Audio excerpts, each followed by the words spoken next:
Alors aujourd'hui, je voudrais te parler un peu plus du scapula, insister là-dessus parce que c'est quand même quelque chose d'important. Donc, t'as dû entendre parler de ça, de bien placer ton scapula, de protraction, de rétraction, etc. Lorsque tu fais surtout les figures, on insiste beaucoup là-dessus pour éviter notamment de te blesser. Mais il y a d'autres avantages à s'intéresser au bon placement du scapula. Donc on va rentrer vraiment dans le détail avec cette vidéo. Je sais pas encore si je vais faire plusieurs vidéos, je pense que oui. Pour différents... Déjà, je vais te présenter quelques exercices pour travailler ça, améliorer ta mobilité au niveau des omoplates et en même temps t'expliquer l'importance à accorder sur ça, sur ce travail-là, ce travail un peu plus spécifique pour avoir vraiment un excellent mouvement. Donc, déjà, comme je te l'ai dit, le scapula c'est quoi? C'est les omoplates, c'est le terme anglais pour dire omoplate, on va dire. Et ces omoplates sont recouverts par des muscles. Ce sont les muscles du dos. En général, on n'a pas forcément un mind muscle assez fort, on n'a pas forcément conscience de travailler les omoplates, de les bouger à notre guise, on s'en rend pas forcément compte. Tout simplement déjà parce que les muscles du dos sont à l'arrière, on les voit pas forcément. Mais en plus de ça, ce sont aussi des petits muscles qui entourent et si on n'a pas eu l'habitude à les travailler de manière régulière, il se peut que ces muscles soient, comme on pourrait dire, anesthésiés.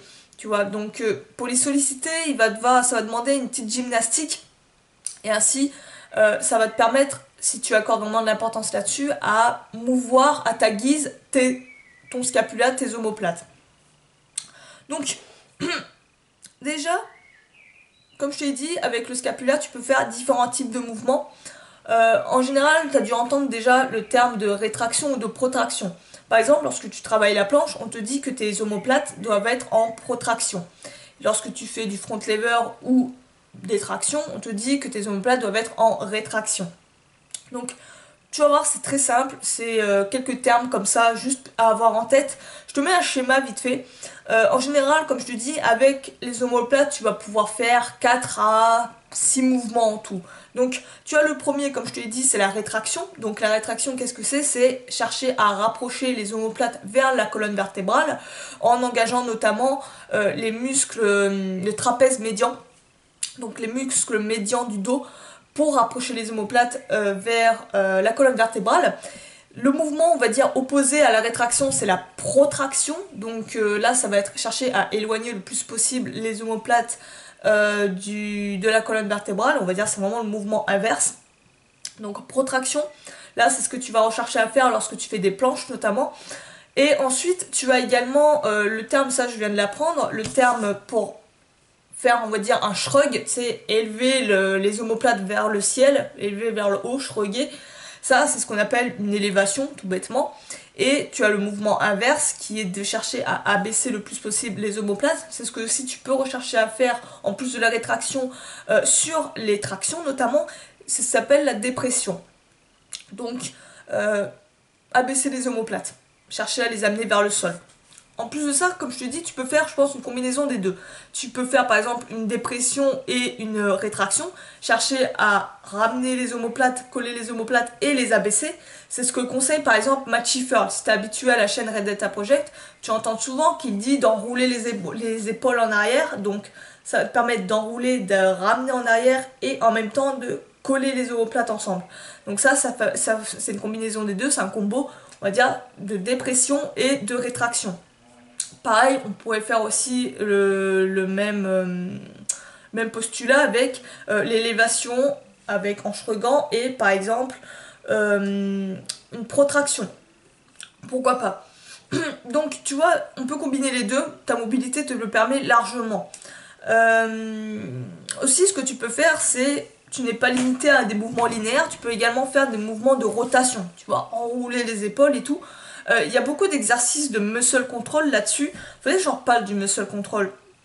Donc juste, je mets ça, je le stipule là vite fait, juste pour ceux qui veulent rechercher.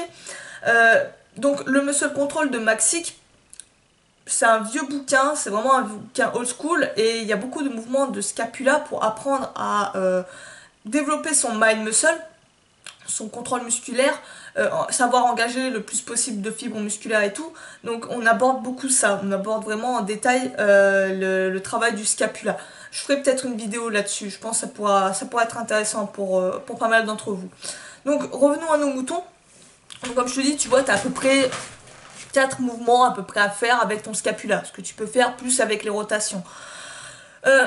Donc une fois que tu es à l'aise avec ça, on va voir derrière différents exercices pour travailler cette mobilité. On va essayer de s'intéresser à pourquoi c'est intéressant, quelle est l'utilité de savoir faire ça. Donc déjà, le premier bénéfice, c'est protéger tes épaules et éviter de te blesser, clairement. Le fait d'avoir un mauvais placement de scapula fait, tout simplement, ça veut dire que tes muscles ne sont pas engagés, que les muscles de ton dos sont soit pas engagés, soit mal engagés. Et dans ce cas-là, ça veut dire quoi? Comme toujours, si la tension n'est pas sur les muscles, elle est dans les articulations. Donc ça peut être un moyen, par exemple, de te vraiment bousiller les épaules, les articulations. Donc c'est pas forcément ce qu'il y a d'idéal. Un bon positionnement du scapula te protège les articulations, tout bêtement. Déjà, rien que ça suffirait à s'intéresser et à vraiment apprendre à bien le placer. En plus de ça, le fait de bien placer le scapula fait en sorte que tu engages davantage de muscles et que tu es beaucoup plus fort et en contrôle. En faisant ça, par exemple, tu vas solliciter bien mieux tes dorsaux, les muscles de ton dos, pas que les dorsaux, mais vraiment beaucoup de muscles de ton dos, avec une plus grosse efficacité. Je te donne l'exemple des tractions. Par exemple, les tractions, imagine que tu fais tes tractions en étant shruggant comme ça, tu vois, en faisant ça, en ayant les omoplates en élévation. Le problème avec ça, c'est que tu vas mettre énormément de tension juste de cette partie-là. Tu vas pas du tout engager tout le reste, notamment les dorsaux. Donc tu perds déjà en force, tu vas galérer mais comme un malade et tu risques en plus de te blesser et ton mouvement ne sera pas du tout efficace. Voilà, tu vas perdre clairement les bénéfices de l'exercice. Donc il y a vraiment, ça a quand même une très grosse, faut accorder une grosse importance à ce travail-là, au bon placement du scapula. Pareil pour les figures aussi, on parle beaucoup de ça. Là, je pense que c'est surtout, il y en a beaucoup, par exemple, qui arrivent à tenir les figures et à pas avoir, par exemple, un bon placement de scapula. Tu peux, par exemple, avoir des mecs qui arrivent à faire la planche, mais qui ont un scapula complètement négligé, par exemple, qui va être en rétraction. Je te donne un exemple comme ça. Tu vas voir leurs omoplates qui sortent littéralement de leur dos, mais qui est pas du tout en dos de tortue, tu vois, en protraction. Donc là, on va dire, c'est plus un côté esthétique, mais également peut-être aussi un risque de blessure. C'est pareil avec le front lever. En front lever, on te conseille d'avoir un scapula plus neutre. Pas non plus trop en rétraction, mais plus neutre. Et non pas en protraction où tu laisses tes bras littéralement aller vers l'avant. Donc là, ça signifie qu'il y a un manque de force. Donc ça te permet aussi de travailler ta force, chercher à devenir plus fort. Ça peut même d'ailleurs, je pense, tu peux aussi très bien l'aborder comme ça, pourquoi pas, tu es libre de faire ce que tu veux, comme durcisseur, comme moyen de rendre tes exercices plus difficiles. Par exemple, admettons tu apprends le front lever, j'ai un pote comme ça, lui il l'avait appris en protraction. Et petit à petit, donc il arrive à le tenir en protraction, petit à petit il a corrigé ça, et il a commencé à ramener ses omoplates et à être plus en rétraction, en neutre. Donc tu vois, ça peut être une progression, pourquoi pas. Donc après, est-ce qu'il y a une bonne ou une mauvaise position? Ça encore, ça pourrait être un autre débat, mais garde ça en tête, que même une position qui peut être mauvaise peut être un moyen, peut être une sous-étape avant de passer à l'exercice dans sa forme parfaite, tu vois. Donc, comment on va travailler ça? Comment on va travailler de manière spécifique le scapula? Il y a différents exercices sur lesquels tu peux te focaliser. Déjà, le premier exercice que je vais te présenter, je pense que je vais peut-être faire plusieurs vidéos là-dessus. Là, on va se concentrer sur le mouvement de rétraction. C'est essentiellement ça que je travaille. Le mouvement de protraction, je le travaille pas trop étant donné que je suis pas sur le travail de la planche. Mais si tu travailles la planche, intéresse-toi aussi au travail de protraction. Je te présenterai peut-être une vidéo là-dessus sur la protraction au niveau du scapula. Donc là, exercice spécifique rétraction du scapula. Ça va vraiment nous intéresser pour les tractions, les front levers, etc. Tu as d'autres mouvements comme ça, les Australian pull-up, les tractions horizontales, tout ça. Donc, premier exercice, ça va être les tractions scapula. Exercice extrêmement basique, mais qui peut être quand même challengeant pour pas mal de personnes. Même des gens qui arrivent à faire des tractions, ça peut par exemple être déroutant et on peut ne pas comprendre tout de suite la mécanique de l'exercice. Donc, l'idée, c'est que tu te suspendes à une barre, mais que tu fasses ce qu'on appelle un dead hang. Donc, ce serait suspendu, ce serait quoi? Une suspension pendue, enfin un truc dans le genre. Donc là, tu vas te suspendre, mais en relâchant totalement tes muscles. Tu vas vraiment essayer d'être complètement relax. Et donc, en faisant ça, tu vas avoir vraiment ta tête qui va rentrer entre tes épaules. Donc, une fois que tu as cette bonne position, là, ce que tu vas faire, c'est juste chercher à baisser tes omoplates sans plier tes bras. Tu dois en aucun cas avoir une mini flexion de tes bras. Ça ne doit pas être un mouvement de tes bras, ça doit vraiment être un mouvement de tes dorsaux qui abaissent les omoplates. Donc tu vas voir que ça va être une amplitude extrêmement basse, extrêmement petite, mais que tu vas vraiment sentir une tension au niveau de ton dos. Il se peut que cette version de l'exercice soit trop difficile pour certaines personnes, qu'elles n'aient pas assez de force pour soulever leur propre charge, ou qu'elles ne comprennent pas forcément le mouvement. Donc comme tout exercice au poids de corps, ce qui est bien, c'est de trouver une régression et une progression. Là, pour la régression, ça va être extrêmement simple. Ça va être de chercher à se délester, en par exemple posant son pied sur le sol ou posant son pied sur un support, un seau par exemple, n'importe quoi. Mais plus on va appuyer sur le sol, plus en fait ça va enlever de la charge entre guillemets et le mouvement sera plus facile à faire. Je dirais même que ce serait peut-être le truc à faire au début pour juste avoir la sensation, juste cette sensation de mobilité. Et avoir quand même une légère charge pour voir un peu ce que ça fait avec du poids. Et pas que le faire au poids de corps, tu vois, sans charge. Tu peux le faire aussi. Ça peut être aussi un échauffement. J'avais proposé, il me semble, un exercice comme ça. Alors, je sais plus si j'avais fait en vidéo, en article ou tout ça. On appelait ça la boxe. Donc en gros, c'est bouger le scapula dans les quatre directions en fait. En élévation, en protraction, en dépression et en rétraction. Et tu fais comme ça le tour. Donc c'est un exercice aussi qui peut être intéressant à travailler. Mais là, ça rajoute un peu plus de charge si tu le fais en te délestant par exemple. Donc n'hésite pas à tester cette version si tu es débutant ou même si tu connais pas du tout l'exercice, juste pour avoir déjà la sensation de vraiment sentir tes omoplates se rapprocher de la colonne vertébrale, cette rétraction. Dépression plus rétraction, avoir vraiment cette sensation à baisser et rapprocher de la colonne vertébrale, c'est très important pour bien faire l'exercice. Pareil, après, comme je te l'ai dit, tu peux faire l'exercice avec les tractions classiques, donc on va dire traction scapula verticale, mais tu peux également le faire avec les tractions horizontales, les Australian pull-up et tout, où en fait ton corps va être parallèle au sol. Donc là, c'est le même principe en fait, sauf que tu vas être parallèle au sol, ça va un peu imiter ce que tu dois faire normalement lorsque tu travailles le front lever.